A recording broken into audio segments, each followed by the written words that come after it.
Halo, selamat datang kembali di Partai X.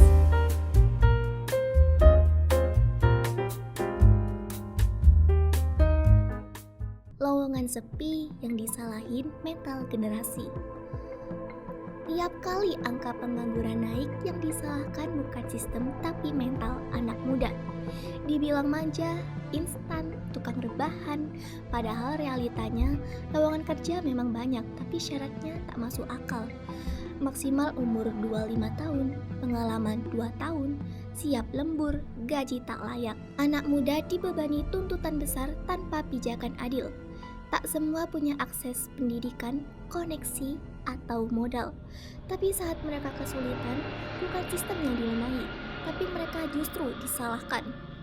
Anak muda dibilang pilih-pilih kerja, maunya gaji besar, kerja ringan, padahal yang mereka cari cuma satu, pekerjaan yang layak dan manusiawi.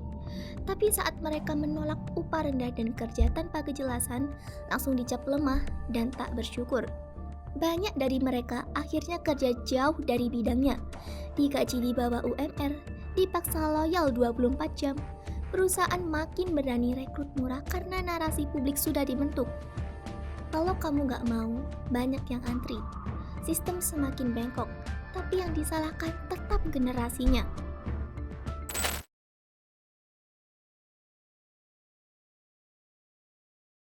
Anak muda diminta cepat sukses. Jangan mengeluh, harus kerja keras. Tapi kerja keras saja tak cukup kalau akses ditutup. Izin usaha sulit, pinjam modal mentok jaminan, beasiswa minim, sekolah mahal, jaringan terbatas, disuruh lari tapi kaki diikat. Kemandirian tanpa akses hanyalah ilusi.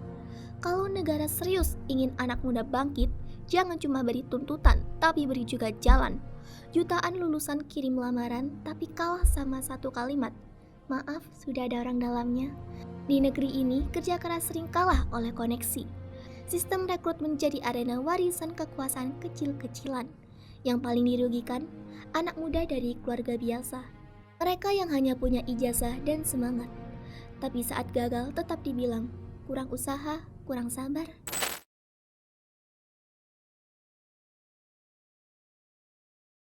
Prabowo Gibran secara resmi menjanjikan akan menciptakan 19 juta lapangan kerja yang terdiri dari 4,5 juta melalui hilirisasi, 3,7 juta dari sektor digital dan UMKM, serta sisanya dari pertanian, infrastruktur, maritim, dan green jobs. Prabowo bahkan menargetkan 8 juta pekerjaan tercipta lewat 30 proyek raksasa dalam 5 tahun pertama pemerintahan.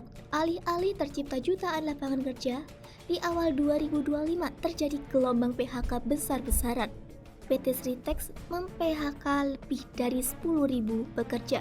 Puluhan ribu pekerja lainnya dirumahkan di sektor garmen, otomotif, furnitur, dan lainnya. Data BPS Februari 2025 menunjukkan jumlah pengangguran 7,28 juta orang, naik dibanding tahun sebelumnya. Sehingga bisa dikatakan bahwa negara belum menempati kontrak sosialnya terhadap generasi muda.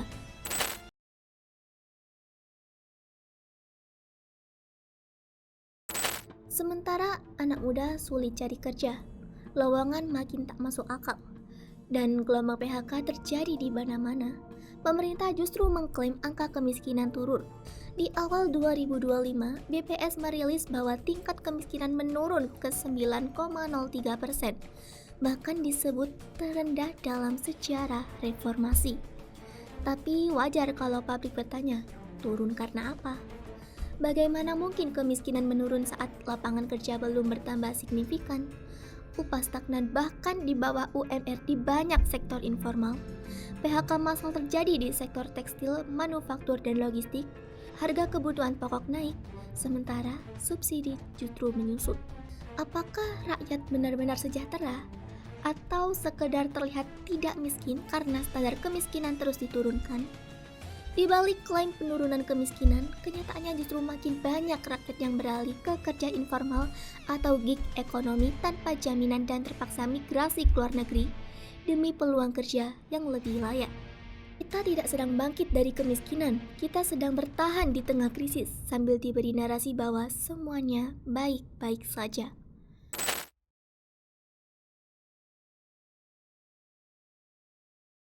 Kita harus sadar bahwa sistem pemerintahan rusak, tapi yang diintervensi justru karakter anak mudanya. Ruang sempit, akses tertutup, aturan tak adil, lalu mereka dituduh malas dan manja. Padahal yang dibutuhkan bukan motivasi kosong, tapi keadilan struktural. Partai X mendorong perubahan dari akar lewat amandemen UUD 1945 dan pendidikan politik sejak dini, bukan untuk mencetak pengikut buta, tapi membentuk generasi sadar, kritis, dan bertanggung jawab. Kalau anak muda hari ini terlihat apatis, mungkin bukan karena mereka malas berpikir, tapi karena terlalu sering dianggap beban. Kita bangga dengan bonus demografi, tapi pemerintahan enggan menciptakan ruang hidup yang layak. Selama negara sibuk mengubah perilaku generasi muda, tapi enggan memperbaiki sistem yang membuat mereka mentok, maka kegagalan akan terus berulang-ulang. Yang disalahkan lagi-lagi kita, generasi muda. Itu tadi video dari kami. Kalau kalian tertarik dengan topik kami, jangan lupa like, komen, dan subscribe. Kami Partai X, pamit. Kami ingin